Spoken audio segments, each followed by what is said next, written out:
Hello, you're welcome to Use of English class with Flash Isaac, your favorite teacher from the future. Today, we shall be looking at speech. Speech. This is a very interesting class. Now, look at this. When you talk about speech, you refer to the ways we communicate our thoughts, our idea, or the way we pass information.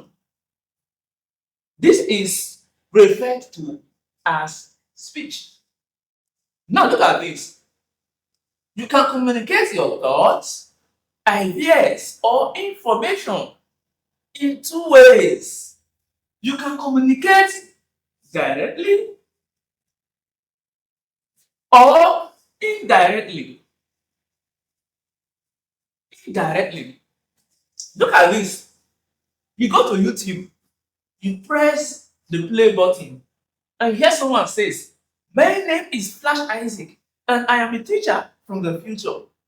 Then you get so excited. Wow, I love this guy.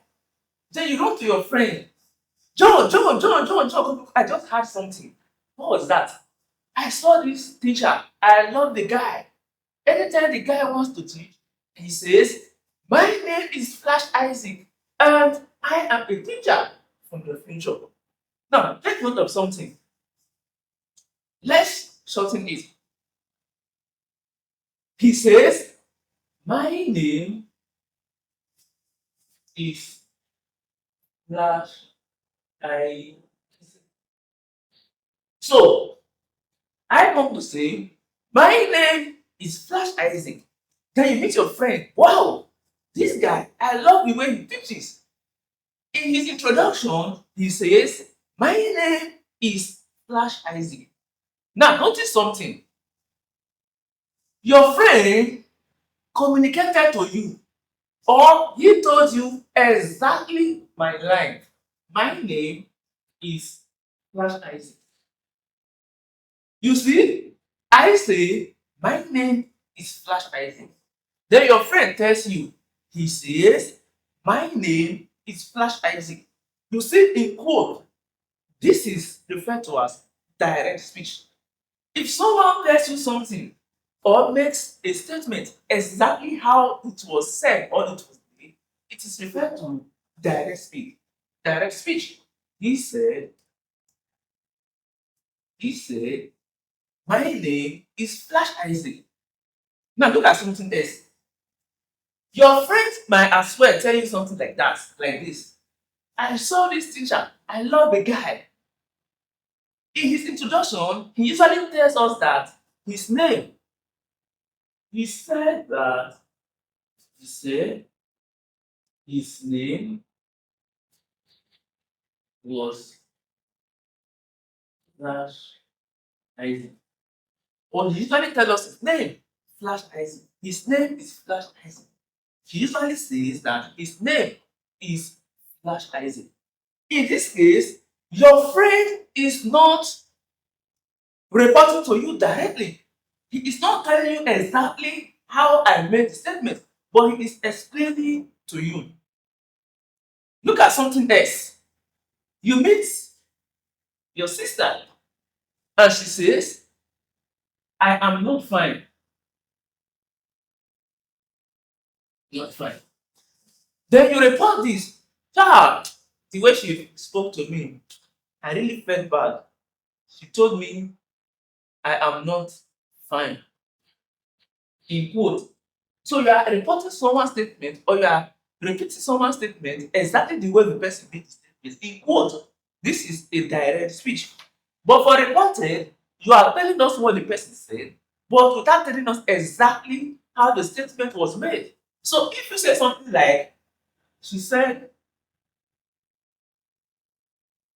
she was not fine," or "She told me that she was not fine," or "She told me that she was sick."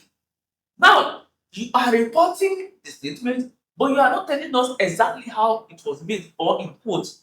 So this is simply the difference, the discrepancy between direct and indirect speech. For a direct speech, you are repeating what somebody said in exactly the way the statement was made, in quote. Then for indirect, you are telling us what the person said without putting it exactly the way the person said it.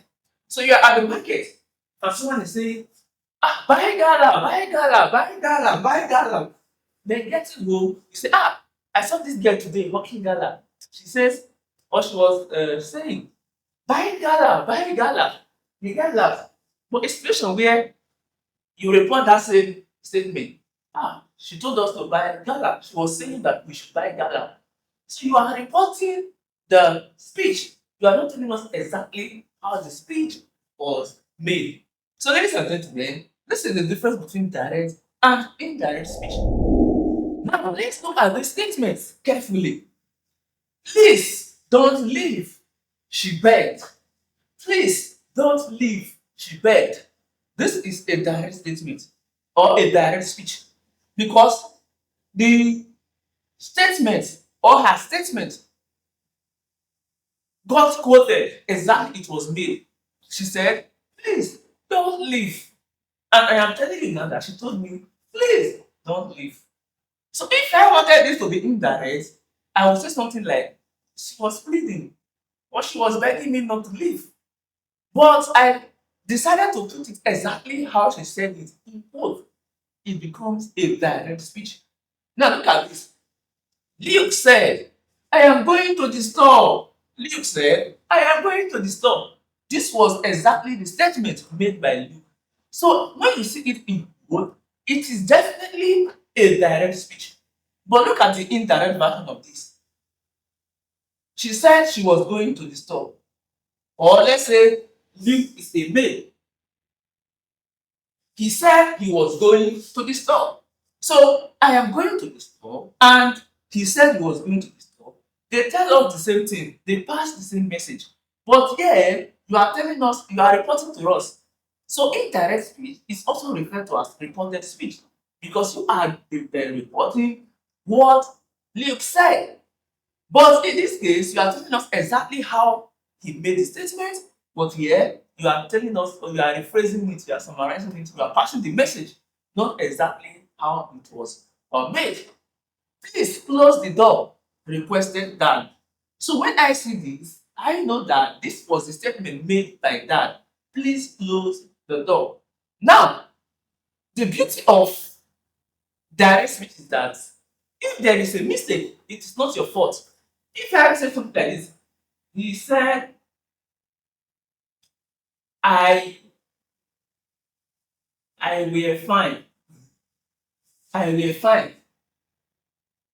Whether this statement is correct or not, it is not my fault because in this case, I am giving you a direct speech. I am quoting what somebody said. So the wrong English is not in me. Why quoting somebody or why using quotation mark, you must tell us exactly what the person said or how the person said it or exactly how the statement was made. You dare not say that, okay, this English is wrong. Let me correct it and put quotation mark. By the time you are correcting a statement or you are modifying the statement, it is no longer a direct statement, it is a reported. As such, you are not permitted to use quotation mark. Like Socrates was the man whose image and thinking was associated with the word of the Delphic oracle. Man, know thyself. Anywhere you go, that quote remain that quote. This is why anytime you see quote, motivational speech, all these quotes, they remain, you don't twist them. Whether they are the English is correct or bad or whatever it is, you don't twist it. Anytime you are twisting it, ensure to remove the quote so that you don't get sued because you quoted me wrongly. That wasn't what I said. He proposed marriage, no quotation mark. This is a reported speech. So if imagining a direct version of this, probably the guy said, would you marry me? Or will you marry me? Or I want you to marry me, or I want you to be my wife. So there are many ways the direct speech would have already been. But here, we are already reporting, wow, he proposed. Oh, okay, good. He asked about my favorite book.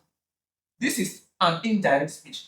So the direct version would have been, what is your favorite book? or he asked, what is your favorite book in quote?